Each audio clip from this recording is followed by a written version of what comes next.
ហេតុអីក៏មានរឿងស្មុគស្មាញបែបនេះហើយយើងត្រូវដោះស្រាយយ៉ាងម៉េចទៅ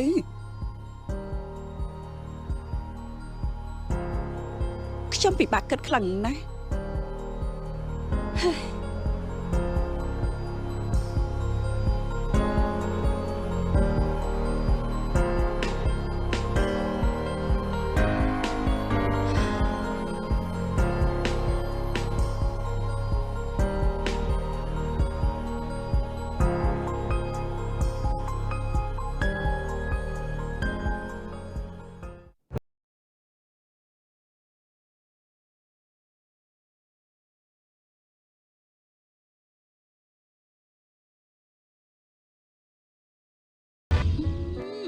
អមទៀត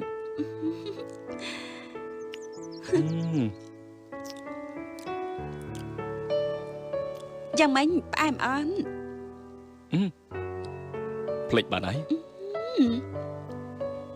ថាម៉េចញ៉ាំនៅនឹងមាត់ហើយក៏ភ្លេចដែរអី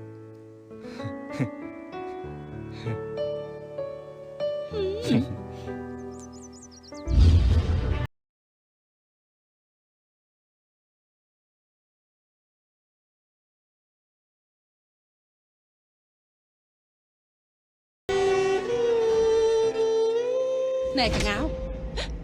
ម៉ែហើយសំកុកស្អីហ្នឹង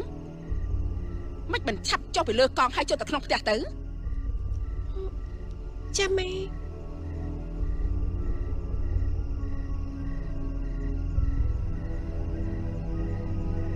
ចំមែននាងនេះ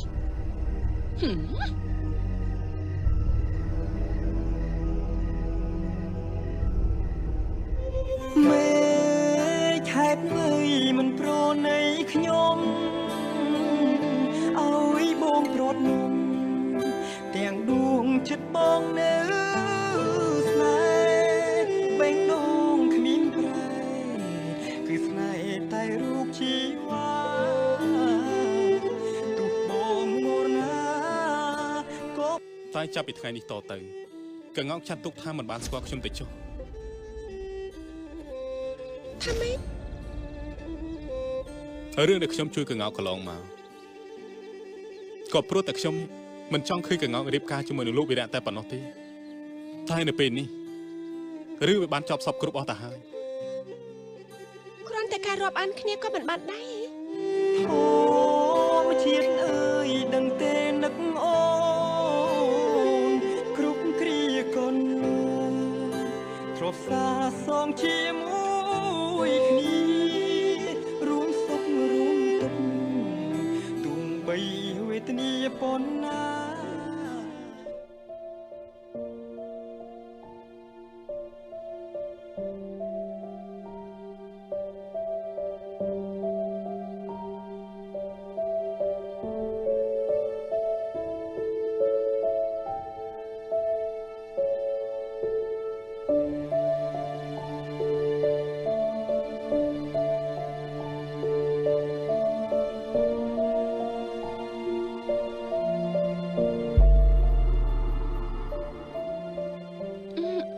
អីក៏អញសម្លឹងមកបងបែបហ្នឹង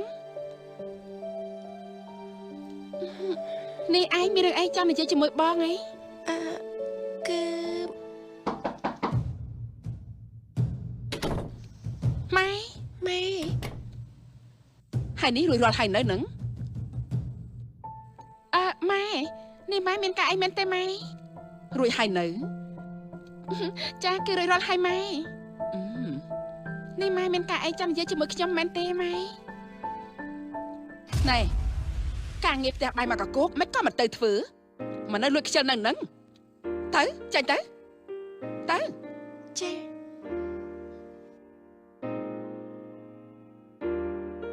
ម៉ែនេះអូនកងោកគេជួយបាត់កាខ្ញុំតាម៉ែនេះអូនកងោកមានខ្ជិលឯណាម៉ែ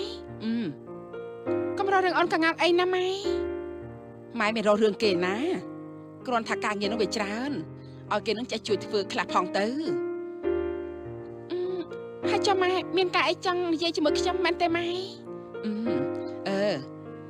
មានតាកូនគឺរឿងកូនជាមួយអ្នកប្រុសតារានោះអី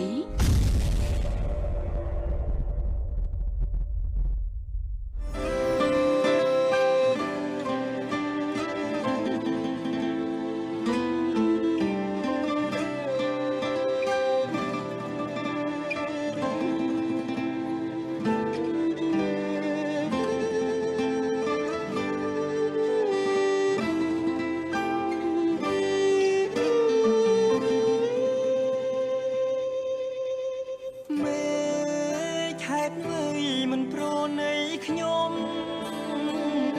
ឲ្យបងប្រត់នំទាំងដួងចិត្តបងនៅស្នេហ៍បេងដូងគ្មានប្រែគឺស្នេហ៍តែរូបជីវ៉ាទុកបងមរណាក៏បងស្នេហ៍អូនលោកស្រី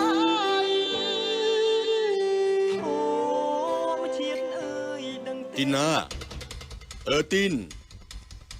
នចាលោកម្ចាស់ខ្ញុំទៅហើយមកដល់ហើយលោកម្ចាស់មកដល់ហើយលោកម្ចាស់មានកិច្ចការអីឲ្យខ្ញុំបម្រើមែនទេហើយរួចចុះដែនគេនៅផ្ទះឬក៏អត់អូយនេះប្រដែនហ្នឹងដែនគេរវល់អត់ហ្នឹងអត់ទេលោកម្ចាស់នេះប្រដែនណាគាត់អង្គុយស្រូបយកខ្យល់អាកាសនៅឯមុខផ្ទះឯណោះអញ្ចឹងទៅជួយហៅដែនឲ្យមកជួបអ៊ំបន្តិចណាចាលោកម្ចាស់អូយហើយអ្នកប្រដែនឥឡូវហ្នឹងហើយចាំមិននាងចាំស្អែកហ៎អូខ្ញុំស្មានតែស្អែកហ្នឹងណាលោកម្ចាស់អញ្ចឹងខ្ញុំទៅហៅក៏បានដែរសុំទោសណាលោកម្ចាស់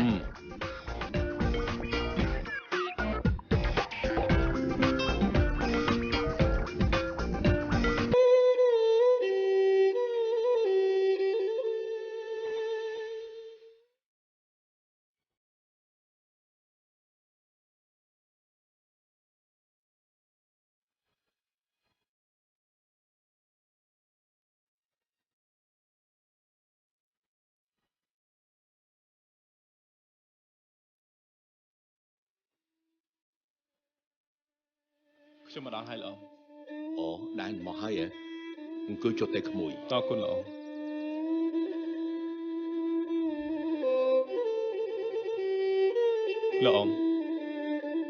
លោកមកខ្ញុំមកជួបមានការអ្វីមែនទេត្រូវហើយអ៊ំមានការចង់និយាយជាមួយនឹងក្មួយបន្តិចមានការអ្វីទៅលោកណ៎គឺរឿងកងោកនឹងណាកងោកត្រូវហើយអ៊ំបានឲ្យគេស៊ើបសួរពីប្រវត្តិរបស់សុផាតហើយ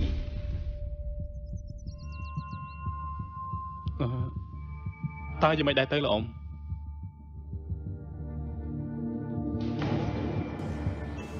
សុផាតជាមនុស្សត្រឹមត្រូវម្នាក់មិនដែលមានស្រីញីឯណានោះទេហើយគេរៀបការក៏តាមឪពុកម្ដាយដែរអញ្ចឹងមានន័យថាកងោងមិនមែនជាកូនបង្កើតរបស់សុផាតនោះទេ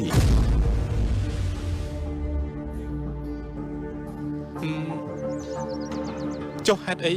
បានជាលពូផានគាត់ថាកងោកជាកូនស្រីបង្កើតរបស់គាត់នេះហើយដែលជាចំណុចសំខាន់នោះ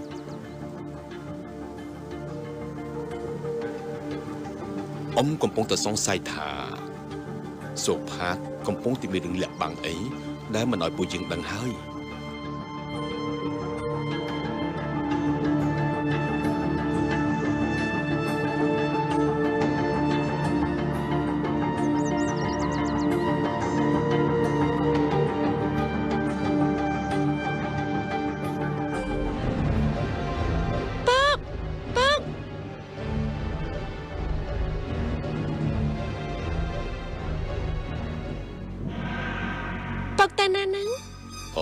ពុកមានការទៅក្រៅមកផ្លែតបន្តិចទៀតពុកមកវិញហើយមើលផ្ទះផងណាកូនចាប់ពុក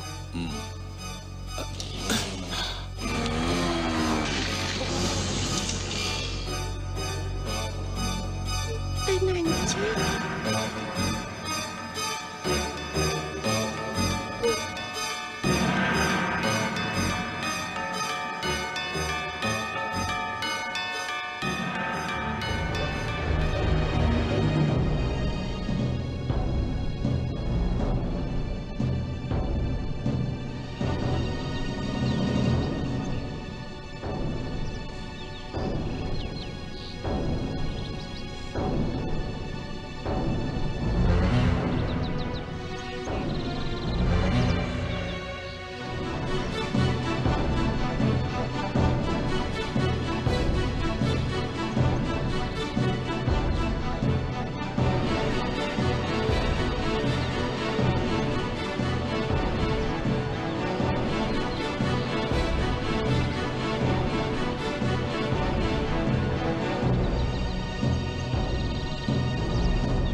ជំរាបសួរលោកពូអបានជំរាបសួរអ្នកប្រុសណានីងណាអ្នកប្រុសមានការអីហើយនេះក៏ដូចជាបន្ទន់ខ្លាំងម្ល៉េះលោកពូខ្ញុំមកនេះក៏ព្រោះតែចង់និយាយរឿងកង្កោកជាមួយលោកពូរឿងកង្កោកនោះហើយនេះអ្នកប្រុសដានចង់និយាយពីរឿងអីទៅលោកពូហេតុអីក៏លោកពូនិយាយកុហកខ្ញុំ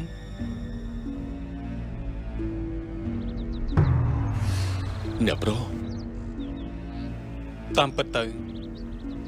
កង្កោកមិនមែនជាកូនបង្ការរបស់លោកពូទេតើប្រវត្តិពិតរបស់កង្កោកវាយ៉ាងម៉េចទៅលោកពូអូហើយអ្នកប្រុសយ៉ាងម៉េចហ្នឹងហាត់នេះបានឲ្យសុកថាកង្កោកមិនមែនជាកូនរបស់ខ្ញុំទៅវិញហេអ្នកប្រុសកំពុងលេងសើចជាមួយខ្ញុំហើយនេះអត់ទេលោកពូខ្ញុំមិនបានលេងសើចជាមួយលោកពូទេអ្វីដែលខ្ញុំសួរលោកពូនេះវាគឺជាការពិតឪពុកកូនយើងណានៅជាមួយគ្នាតាំងពីដើមរហូតមកហើយបើកង្កោកមិនមែនជាកូនរបស់ខ្ញុំនោះតើខ្ញុំយកកង្កោកមកពីណាទៅលោកពូមិនច្បាស់និយាយកុហកខ្ញុំទេគឺមីងម៉ៃគាត់ធ្លាប់បាននិយាយប្រាប់ម៉ាក់របស់ខ្ញុំហើយថាកង្កោកជាកូនចិញ្ចឹមរបស់លោកពូទេលោកពូឈប់កុហកខ្ញុំទៀតទៅប៉ុន្តែលោកពូបែរជាខំប្រឹងលាក់ប្រវត្តិរបស់កង្កោកទៅវិញលោកពូនិយាយប្រាប់ខ្ញុំមកតើហេតុអ្វីទៅលោកពូ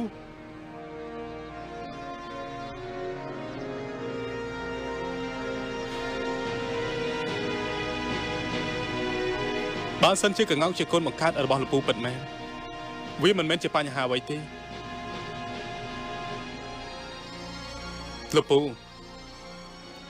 បើសិនជាកង្កោកមិនមែនជាកូនបង្កើតរបស់លោកពូវិញនោះខ្ញុំខ្លាចតែមានបញ្ហាកើតឡើងមិនចេះចប់មិនចេះហើយនោះទេលោកពូជឿជាក់មកលើខ្ញុំចុះហើយលោកពូប្រាប់ខ្ញុំឲ្យត្រង់មកតើកង្កោកជាអ្នកណាឲ្យប្រកាសទៅ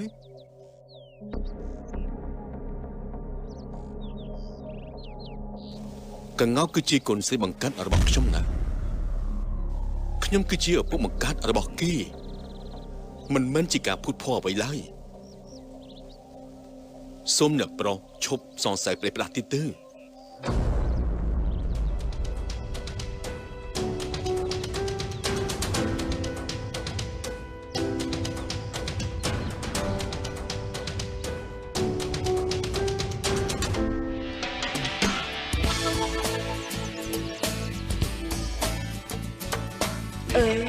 កញ្ឆយយាយកញ្ឆយចាមីងណែឯងមើលសម្រាប់នេះអញទឹកនឹងបោះហើយទេបោះឲ្យរត់ថ្ងៃគឺតែដាំតែស្វាយមួយហ្នឹងឯងហើយចុះឯងមិនធុញទេអីហើយចុះដាំស្វាយហ្នឹងវាប្រុងធ្វើបាបឯងហ្មងកញ្ឆយហ្នឹងក៏អញ្ចឹងដែរកញ្ឆយយាយកញ្ឆយឯងរវល់ទៅធ្វើស្អីនៅបោះយឺតនៅនឹងហើយឯងហើយចុះអាដាំស្វាយហ្នឹងគិតតែជ្រុះអាបួត10ឆ្នាំហើយគិតតែជ្រុះនៅនឹងឯងណែកញ្ឆយតាមស្វាយហ្នឹងបើសិនជានៅផ្ទះអញវិញណាអញកាប់ចោលទៅតែខ្ទេចអស់តម្ងហ្នឹងណាហើយចាំមើលទៅកាប់ទៅមីងកាប់ទៅឆយកំត្រហើយកាប់ហើយទៅនេះថាមិនក៏ឲ្យទៅទាំងអស់គ្នាទៅបងអញ្ចឹងហើយបើជួយឲ្យយើងនេះកាប់ទៀតណែបួត10ឆ្នាំទៅហើយដាក់អញនៅផ្ទះនេះគឺបោតាលឹកស្វាយហ្នឹងណាអញបោះលើចង់លើសឈាមទៅហើយណាកញ្ឆយ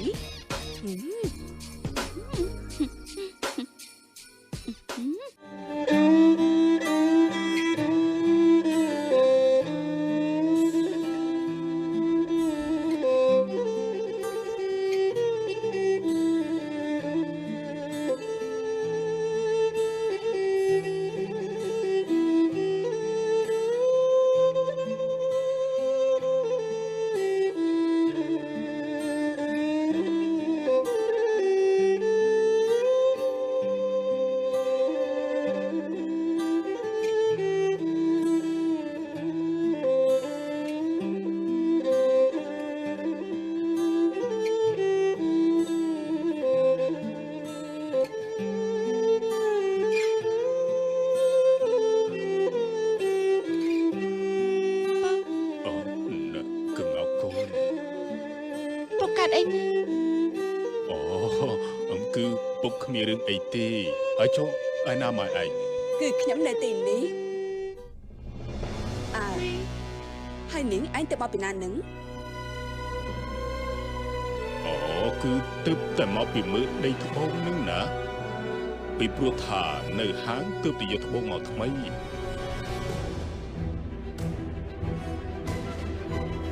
ហើយចុះថ្ងៃហ្នឹងឯងមិនទៅហាងទេអី ការងារវាប្រែប្រួលខ្លាំងចឹងហើយ ប្រែប្រួលអីក៏ប្រែប្រួលទៅតែកុំភ្លេចណាថាថ្ងៃហ្នឹងឯងត្រូវទៅជួបអ្នកណា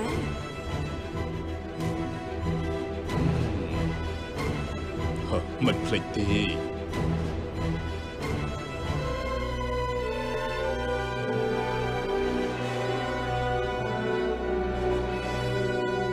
នេះបើឯងមិនភ្លេចទេពេលណាបានរៀបចំខ្លួន ឲ្យខ្ញុំសម្រាប់បន្តិចសិនមើល មិនបានទេប្រញាប់ទៅណាទៅរៀនទៅ អញ្ចឹងខ្ញុំទៅដូរខោអាវសិន